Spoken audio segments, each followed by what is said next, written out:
Hi everyone, I'm Megan Lane, author of Verbally Abusive Relationships at HealthyPlace. So today I wanted to talk about self-care and how important it is when you're in a verbally abusive relationship. Because when I'm being verbally abused, when somebody else is being verbally abused, our focus and our priority becomes thinking about our abuser's actions, behaviors, trying to anticipate what they're thinking or what they're going to do or say next. And, we don't really get to focus on our needs all that much. And our needs are just as important as anybody else's, right? So when we practice self-care and when we incorporate self-care activities or hobbies into our life on an everyday basis, we put that focus onto ourselves and it can bring us some inner peace. It's really easy for people on the outside to say, leave the relationship. But the truth is, there's so many complexities that make it a lot harder, and not everybody who observes our relationship understands that.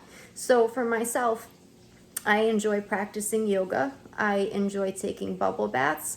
I enjoy journaling. I enjoy going for a short walk. I enjoy doing anything that lets me be by myself and lets me clear my mind and lets me find some sort of inner peace. Because when we're thinking about the bad things that have happened throughout the day, or our fears that our abuser is going to go from nice mode to abusive mode, that can be really consuming and upsetting and depressing. And practicing self-care, at least 10 minutes every day, just by yourself with nobody else in the room, it could really help prepare you for eventually leaving the relationship. Because when you practice self-care, you begin to love yourself more and appreciate yourself more, and you begin to notice your worth and your value. And when you discover all of those things, I think that it can make leaving that relationship easier, just like people think it is. But before we begin to love ourselves, it's not as easy as people on the outside may anticipate or presume.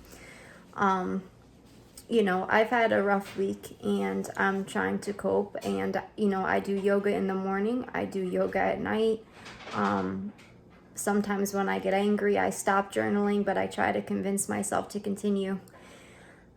But yeah, self-care is super, super important. I can't stress that enough. And, you could try different self-care activities and find what's best for you, whether that's lounging in the bubble bath or going for a run, or, just meditating even, whatever suits you best is, that could be your thing, and that could be your way of looking into yourself and focusing on yourself and finding that inner peace that I was talking about.